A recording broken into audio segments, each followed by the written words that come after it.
1월 29일 늘 푸른 새벽 예배를 하나님 앞에 올려 드리겠습니다.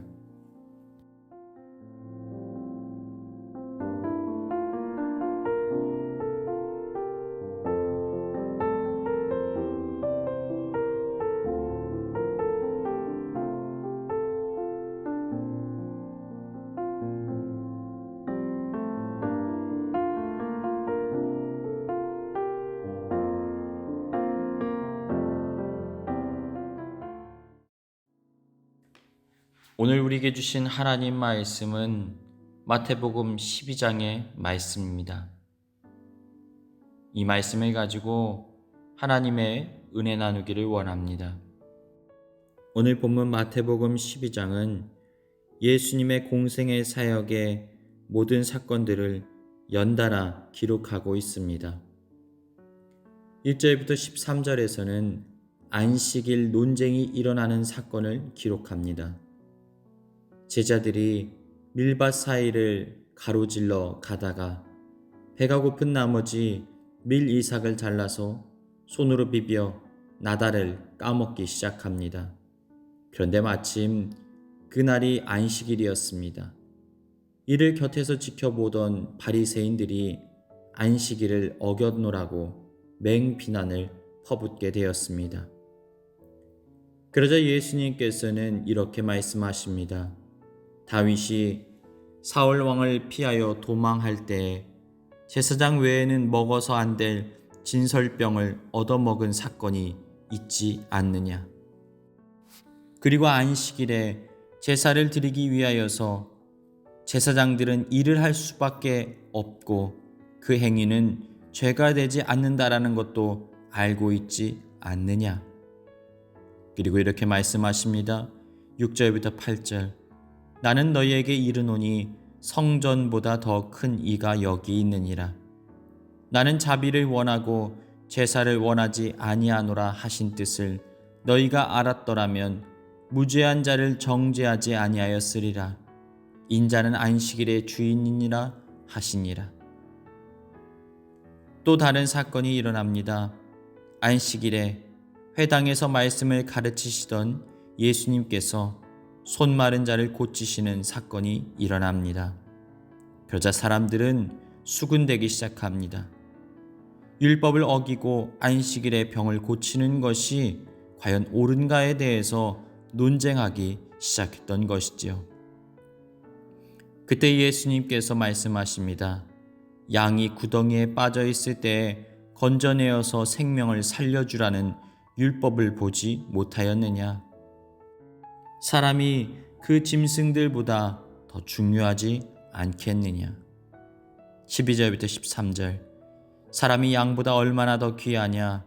그러므로 안식일에 선을 행하는 것이 옳으니라 하시고 이에 그 사람에게 이르시되 손을 내밀라 하시니 그가 내밀매 다른 손과 같이 회복되어 성하더라.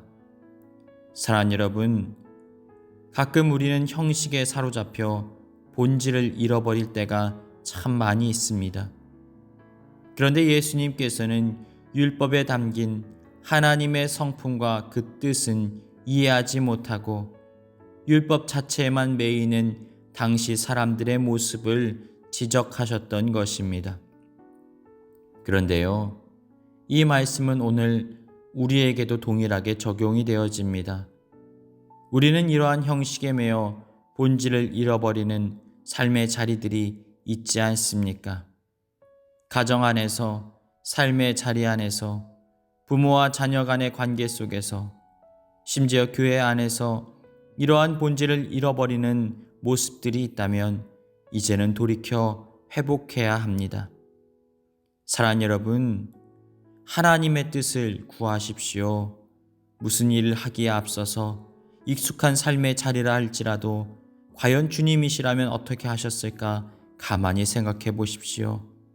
그리함으로 주님의 뜻을 온전히 이루어 나가는 복된 인생 되시길 축복합니다. 이제 당시 바리새인들은 당시 잘못된 전통과 본질을 잃어버린 그들의 식어버린 가슴을 지적하시는 눈엣가시 같은 예수님에 대하여서 분노와 적개심을 품기 시작했습니다. 그리고 살인까지도 갖게 됩니다. 어쩌면 그들의 입장에서는 자신들의 전통을 파괴하고 이스라엘 백성들을 혼란스럽게 만드는 위험 인물로 생각했는지도 모를 일입니다. 그런데 이들의 근본적인 문제가 무엇입니까? 바로 하나님의 아들을 알아보지 못하는 것이었습니다. 하나님의 뜻대로 살아가겠다는 이들이 하나님을 잃어버리는 순간 가장 위험한 인물들이 되어버리고 말았습니다. 하나님의 사역을 대적하고 해방하는 존재들이 되어버린 거예요. 사랑하는 여러분, 하나님 없는 하나님 향한 열정이 참으로 무섭습니다. 내가 원하는 방식으로 또 내가 꿈꾸는 신앙의 방식으로 신앙생활 하려 하는 것, 여러분 이것은 사실 성경적인 것이 아닙니다. 우리는 하나님의 뜻을 분별하고 성경에 기록된 대로 따르는 존재여야 합니다. 하나님께서 무엇라 말씀하시는지, 그분의 뜻이 무엇인지 우리는 스스로 온전히 그분 앞에 나아가야 합니다. 깨달으시길 축복합니다.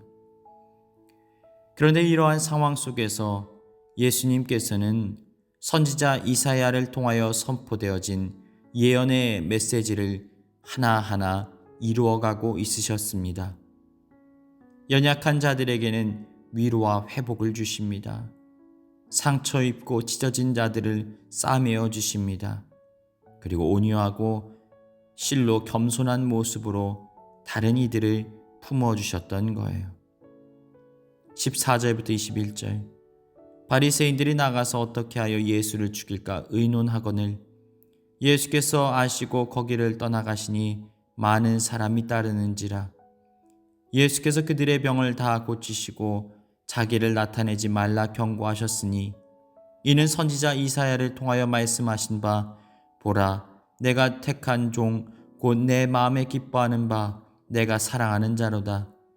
내가 내 영을 그에게 줄 터이니 그가 심판을 이방에 알게 하리라.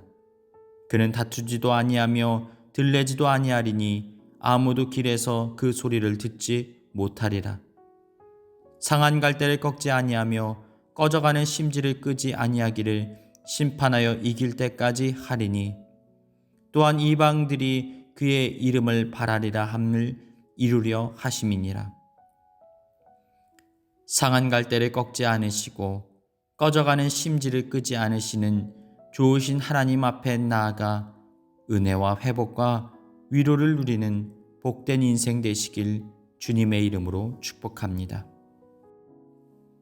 이제 22절부터는 예수님의 기적의 사건들을 평가절하하고 왜곡시켜버리는 사건들이 일어나게 됩니다.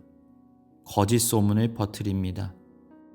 기적의 사건들을 귀신의 왕 바알세불의 힘을 빌려서 사용하는 것으로 바리새인들이 거짓 음해를 합니다.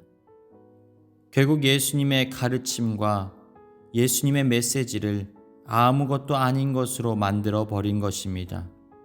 그리고 그분을 따르는 것을 우상 숭배나 귀신을 쫓는 것으로 만들어 버렸습니다. 이들은 어쩌면 예수님의 그 거룩한 행보를 막을 길이 없다고 여겼는지도 모릅니다. 추종하고 따르는 사람들이 점점 늘어나게 되자 이들은 결국 이러한 악한 방식을 택하게 되었던 것입니다. 그런데 그 이야기가 얼마나 효과적이었을까요? 예수님 주변의 많은 사람들이 얼마나 놀라고 충격을 받았을까요? 한동안 예수님께서도 이러한 악성 루머로 인하여서 힘들지는 않으셨을까요? 22절부터 24절. 그때 귀신 들려 눈 멀고 말 못하는 사람을 데리고 왔거늘 예수께서 고쳐주심에 그 말 못하는 사람이 말하며 보게 된지라. 무리가 다 놀라 이르되 이는 다윗의 자손이 아니냐 하니 바리새인들은 듣고 이르되 이가 귀신의 왕 바알세불을 힘입지 않고는 귀신을 쫓아내지 못하느니라 하거늘. 그런데요, 우리 예수님께서는 이러한 치명적인 비방의 상황 속에서도 하나님 나라의 비밀과 영적인 세계의 질서를 가르치셨습니다. 25절부터 28절 예수께서 그들의 생각을 아시고 이르시되 스스로 분쟁하는 나라마다 황폐하여질 것이요 스스로 분쟁하는 동네나 집마다 서지 못하리라. 만일 사탄이 사탄을 쫓아내면 스스로 분쟁하는 것이니 그리하고야 어떻게 그의 나라가 서겠느냐. 또 내가 바알세불을 힘입어 귀신을 쫓아내면 너희의 아들들은 누구를 힘입어 쫓아내겠느냐. 그러므로 그들이 너희의 재판관이 되리라. 그러나 내가 하나님의 성령을 힘입어 귀신을 쫓아내는 것이면 하나님의 나라가 이미 너희에게 임하였느니라. 그리고 예수님께서는 바리새인들을 꾸짖으십니다. 그리고 무엇보다도 복음 사역, 하나님 나라의 복음을 전파하는 일을 방해하는 일이야말로 성령을 모독하는 큰 죄이기 때문에 결코 사하심을 얻지 못할 것이라고 강조하십니다.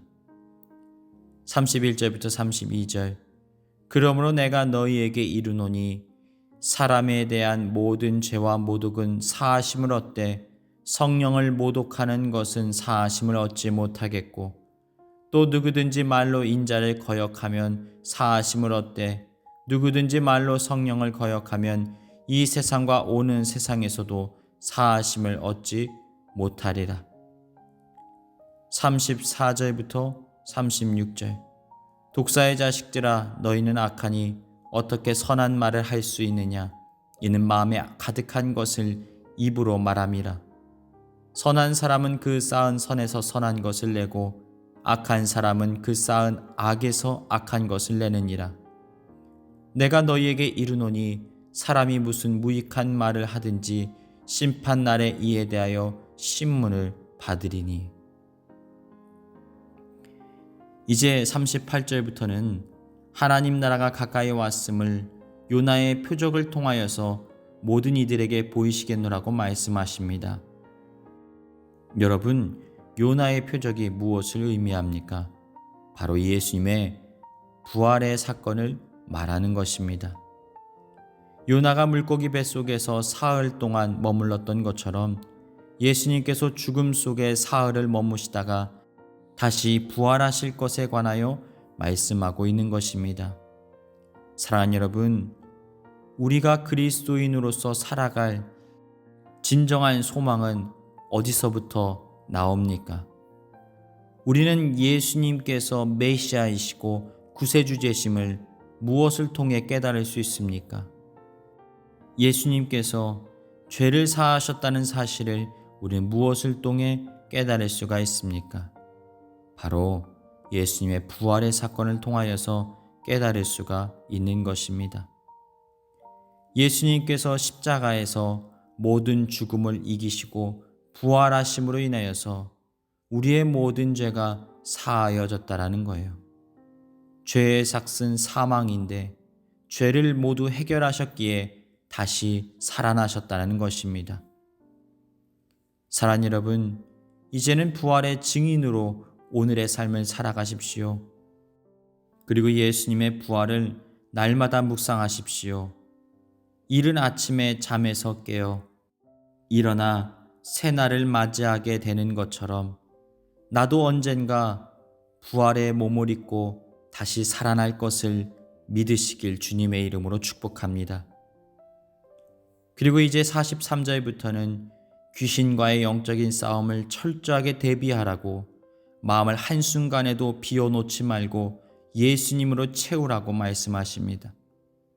이제 46절에서는 하나님의 뜻 안에서 우리 모두가 한 형제이고 자매라는 사실을 가르치고 계십니다. 사랑하는 여러분, 예수님의 말씀을 온전히 듣고 깨달으십시오. 우리의 삶의 자리에 하나님이 함께 하시는지, 그리고 예수님의 뜻을 온전히 분별하고 있는지를 여러분 살펴보십시오. 그리고 주님의 뜻대로 순종하며 오늘을 살아가시길 주님의 이름으로 축복합니다. 오늘 우리에게 주신 부활의 새 아침, 마치 죽은 듯 잠을 청하고 새 날을 맞이한 오늘 우리의 삶을 부활의 증인이 되어 살아가시길 주님의 이름으로 축복합니다.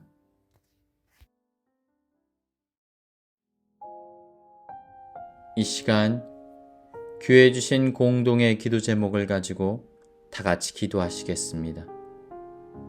첫 번째로 문제 앞에서도 하나님께 나아감으로 주님께서 주시는 위로와 회복을 누리는 복된 인생이 되게 하여 주옵소서. 우리의 모든 필요를 채워주시고 다시 영적으로 무장되게 하시는 은혜의 하나님을 삶의 자리에서 누리게 하여 주옵소서. 신종 코로나 바이러스의 재앙 속에서도 성도들을 보호하여 주시고 주님의 몸된 교회를 지키시고 영혼을 보존하여 주옵소서. 2022년 늘푸른 교회가 성령에 충만한 교회, 은혜가 충만한 교회, 기적을 누리는 교회 되게 하여 주옵소서. 다 같이 기도하시겠습니다.